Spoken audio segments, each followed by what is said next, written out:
Halo Besti, kembali lagi dengan podcast dating kali ini di episode 8 bersama Kak Nadia. Halo semuanya, aku Nadia Permata Putri, biasa dipanggil Nadia, aku dari angkatan 21. Oke, di podcast kali ini kita mau bahas yaitu Navigating MBKM Internship, What You Need to Know. Nah, Kak kan ikut MBKM MSIB ya Kak ya? Betul. Yang batch keberapa kalau boleh tahu? Aku batch 5 di tahun 2023, jadi semester ganjil ya. Semester 5 ya berarti?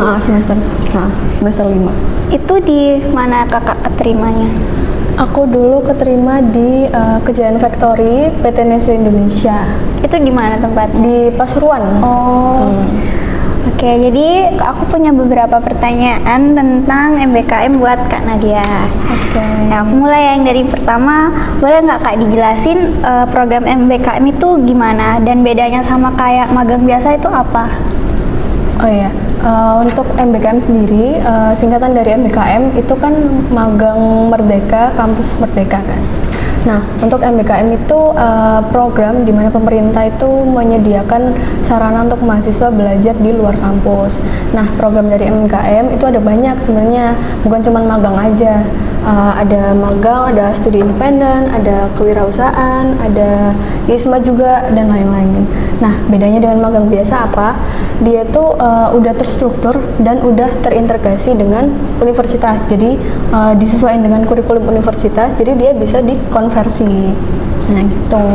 Oh, berarti di MBKM yang pas kakak ikut, kakak cuma daftar di magangnya aja? Di magangnya aja, aku nyoba di magangnya aja, benar, MSIB. Nah, boleh nggak kakak bagi pengalaman selama dalam melamarnya magang itu langkah-langkah apa aja yang dilakuin sama Kak Nadia? Kalau untuk langkah-langkah, mungkin aku ini ya, awalnya kan itu sebenarnya aku nggak expect buat diterima ya. Itu kan aku awalnya cuma coba-coba aja buat apply di MSIB itu tadi. Nah, aku awalnya itu ngefilter posisi yang sesuai dengan teknik industri itu apa. Jadi aku ngefilter, cari posisi, aku ketik teknik industri. Nah, itu muncul kan biasanya perusahaan dan divisinya. Nah, aku itu terus nanti aku cari baca deskripsi kegiatannya itu sesuai dengan kemampuan kita atau enggak. Nah, kalau emang udah sesuai, itu kalian bisa apply. Nah, kalau untuk Nestle sendiri itu tahapannya itu ada tes logika dasar, terus video interview. Jadi dia ada platform web gitu, terus ada pertanyaan, kalian langsung jawab ke web itu, nanti langsung disubmit gitu. Terus yang terakhir ada interview user dan onboarding gitu. Oh, berarti lumayan banyak ya kayak tahapannya, mulai dari ngefilter sampai ikut tesnya gitu. Setiap perusahaan kan beda-beda ya ininya, langkah-langkahnya. Oh, tergantung tiap perusahaannya juga ya. Terus ada nggak tips dan trik utama biar diterima dalam magang MBKM? Apa biar keterima itu kita tuh harus punya banyak pengalaman? Apakah ya udah kita sesuaiin sama minat sama passion kita? Kalau untuk tips and trick, mungkin basicnya aja kalian udah siapin CV yang ATS itu ya. Oh ya, nah, itu kan udah banyak kan template-nya, ada di Instagram, web, dan lain-lain itu. Terus kalau emang banyak luang waktu nih, kalian bisa nyusun portofolio itu tadi. Terus kalau untuk hal lainnya mungkin hal teknisnya mungkin di emailnya itu juga jangan sampai penuh, karena biasanya kan proses tahapan rekrutmen itu kan infonya dari email. Nah, kalau sampai email kalian penuh itu kan biasanya nggak muncul nih. Nah, kalian bisa ketinggalan tahapannya, itu juga jangan sampai kayak gitu. Terus sesuaiin aja dengan kemampuan kalian aja sih gitu. Terus jangan takut untuk mencoba sih, nggak apa-apa kalau emang belum dapat, mungkin rezekinya di yang lain.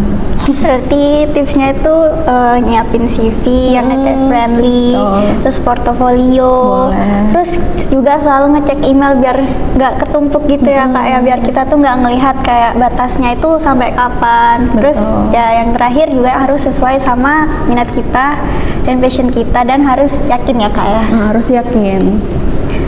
Oke, terus next, kan tadi kakak udah cerita magang di Nestle ya Kak ya. Boleh ceritain nggak di posisi apa, terus kayak ngapain aja di posisi yang kakak selama magang itu? Aku dulu di Nestle itu sebagai technical intern, itu penempatannya di Departemen Egron 4, itu di bagian produksi susu. Produknya itu contohnya ada Denko, ada Batita, ada Datita juga.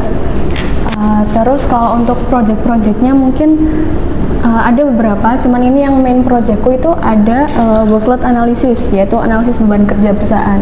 Jadi di situ itu ada line production yang baru, jadi aku disuruh untuk menganalisis beban kerja di sana itu seberapa, dengan outputnya itu efektif atau enggak sih kalau dikasih misalnya 5 karyawan atau harus dikurangin aja 4 karyawan gitu. Terus ada lagi aku bertanggung jawab untuk bikin video training buat operator itu juga, sama bikin dokumen-dokumen gitu sih, dokumen-dokumen arsipan dari perusahaan juga gitu. Berarti main projectnya itu yang nge-analisis gitu ya, beban kerja. tadi, betul. Tantangan yang terbesar dalam menjalani magang kakak di sana itu apa sih? Kan karena kan tadi dijelasin tuh apa proyeknya tuh lumayan ya, karena menganalisis beban kerja, terus bikin video buat operator, Betul. sama lagi satu kak, analisis dokumen ya. Ada nggak kendala atau tantangannya gitu? Kalau kendala kayaknya itu lebih ke dari diriku sendiri ya mungkin. Kalau kendalanya itu lebih ke adaptasi sama budaya kerja yang ada di sana. Nah, misalnya nih kalian dapat project yang harus reach out karyawan-karyawan di sana, harus reach out operator di sana, itu kan kalian gimana cara komunikasinya sama mereka gimana? Terus apalagi kan kalau dilihat dari usia itu kan terpaut jauh kan. Di sana kan termasuk pabrik tua, jadi mayoritas karyawan yang ada di sana itu udah umur 40 sampai 50-an lah. Ada yang masih 30-an, cuman itu di kantor yang depan itu tadi. Nah, itu gimana kalian adaptasi di sana, ngobrol sama yang lebih tua itu kayak gimana, dengan jokes-jokes mereka, kalian jangan terbawa ke hati gitu ya. Terus kalau untuk project sebenarnya nggak, susahnya juga ada sih, cuman kalau kalian bisa minta masukan sama karyawan-karyawan yang ada di situ. Terus pokoknya jangan takut untuk belajar gitu lah. Terus di sana kan kalian juga dapat coach, mentor gitu kan, pembimbing nah, gitu betul. ya. Nah, itu bisa konsultasi kalau emang ada kesulitan gitu. Berarti tantangannya itu dari diri sendiri ya, yang Betul, harus dari belajar diri adaptasi sendiri. buat orang-orang di sekitar sana yang kayak Betul. umurnya tuh terbaut jauh sama kita. Jadi kayak gimana biar kita tuh bisa komunikasi sama mereka.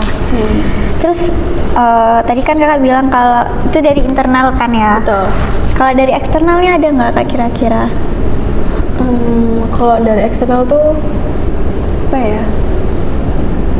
Kayaknya nggak ada sih, lebih banyak dari internalku sendiri. Karena kan aku juga baru pertama kali dapat pengalaman kayak gitu kan. Gimana aku memanfaatkan waktu yang 4 bulan itu untuk bisa belajar banyak hal. Nah, itu juga termasuk tantangan kan, manajemen waktunya itu juga. Kalau untuk eksternal itu semuanya suportif sih di situ. Orang-orang di situ suportif, terus banyak membantu juga. Terus nggak merasa diganggu kalau emang kita butuh bantuan mereka gitu ya. Punya lingkungannya. Oke sih lingkungannya. Berarti rekomen ya kalau mau magang ke Nestle. Jangan lupa daftar Nestle ya. Terus kan tadi di tantangan internal itu gimana sih cara kakak ngatasinnya? Kayak mungkin kan pasti awal-awal tuh kayak malu buat nanya, buat adaptasi tuh gimana sih buat yakinin diri buat kita itu buat harus berani buat adaptasi di lingkungan baru itu. Aku lebih ke ini sih, nyakinin buat kalau malu terus kapan lagi gitu loh. Kan apalagi kan kalau dengan perusahaan yang besar itu kan nggak gampang ya buat masuk ya.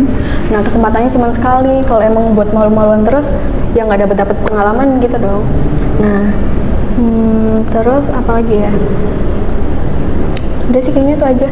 Berarti kita tuh harus mikir kalau ini tuh kesempatan besar buat kita, betul. karena kita tuh udah dapet nih di perusahaan yang besar, kayak kapan lagi bisa dapat pengalaman dan bisa belajar yang banyak di tempat itu.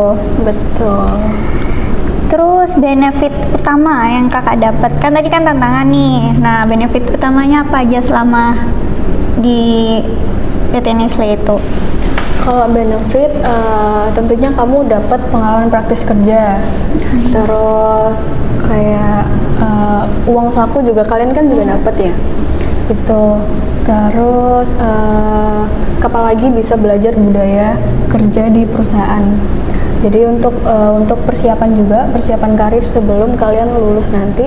Jadi kalian udah tahu pengalaman praktis kerja di dunia nyata tuh kayak gimana. Makanya tuh fungsinya MBKM itu kayak gitu. Itu benefit yang paling utama sih. Dapat ini ya praktis kerja, itu yang paling utama ya, kayak selain uang saku ya. Jadi kalian nggak kagok buat masuk ke perusahaan nanti. Terus nih dari kakak kan tadi kan di apa ya, di langkah-langkah itu ada bilang buat ngefilter dulu nih perusahaan yang sesuai sama kayak jurusan kita, teknik industri. Betul. Terus gimana sih kak tahu biar ini misalnya udah tahu nih ini teknik industri, tapi biar tahu nih yang benar-benar sesuai sama minat dan karir yang ingin dibangun tuh gimana? Biar benar-benar tahu gitu. Biasanya kalian harus definisiin dulu karir kalian itu maunya dibawa kemana. Kalau emang lebih rekomen sih sejalur ya dengan teknik industri. Jadi kalian bisa baca deskripsi deskripsi kegiatannya itu sesuai dengan jurusan kita, sesuai dengan keterampilan kita atau enggak gitu. Soalnya kalau emang kalian mau coba hal yang baru, takutnya kan lebih buang-buang waktu untuk belajar hal yang baru lagi kan. Nah itu juga agak challenging ya menurutku. Jadi mendingan sih, cuman tergantung perspektif orang ya. Kalau aku tetap ke jurusanku aja gitu, nggak yang lintas kayak IT gitu kan. Aku kan juga nggak bisa banget kan gitu. Berarti disesuaikan juga ya sama kayak hal yang udah dipelajarin di jurusan kita itu apa, sesuai sama deskripsi perusahaannya itu. Terus menurut Kak Nadia, program magang MBKM itu worth it nggak? Terus kenapa kalau emang worth it gitu? MBKM itu sangat worth it karena kalian kan kapan lagi bisa belajar di luar kampus, bisa dapat pengalaman untuk masuk ke perusahaan. Kalaupun nggak magang kan, misal studi independen, kalian juga bisa ngerjain proyek-proyek perusahaan besar. Nah itu juga kapan lagi kalian dapat pengalaman kayak gitu. Pokoknya jangan sampai kalian lupa untuk cobain program MBKM ini. Berarti worth to try banget ya kak ya MBKM ini. Terus ada nggak kayak nasihat atau saran nih buat mahasiswa yang mau kayak masih bingung nih ikut MBKM apa enggak ya gitu, terus kayak ragu nih mau ikut MBKM, kayak ada nggak saran dari kakak? Kalau saran dari aku, pokoknya jangan takut untuk coba ya. Kalaupun misal kalian di semester 5 kalian udah coba MSIB terus emang belum dapat rezekinya di situ, setidaknya kalian kan udah tahu alurnya itu kayak gimana, pengalamannya ya kak. Betul, jadi itu bisa untuk persiapan yang lebih baik lagi untuk di semester 7 atau gitu. Di batch selanjutnya. Betul. Gitu ya. Jadi untuk nasihatnya ya mungkin itu tadi sih, sama jangan lupa selalu meningkatkan skill dan soft maupun hard skill kalian.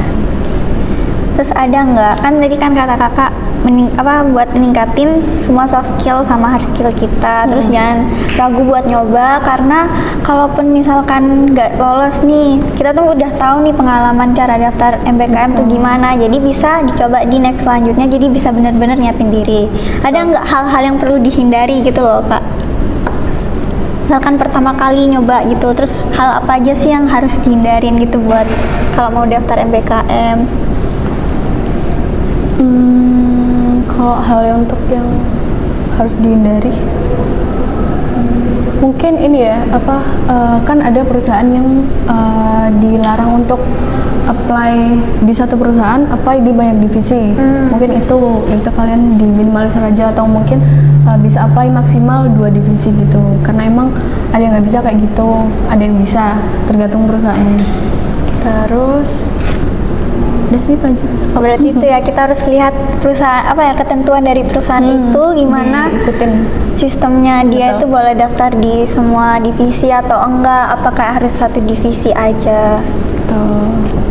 Oke, jadi ya segitu sih pertanyaan dari aku tentang MBKM kali ini. Sampai jumpa di podcast dating selanjutnya. Dadah. Dadah.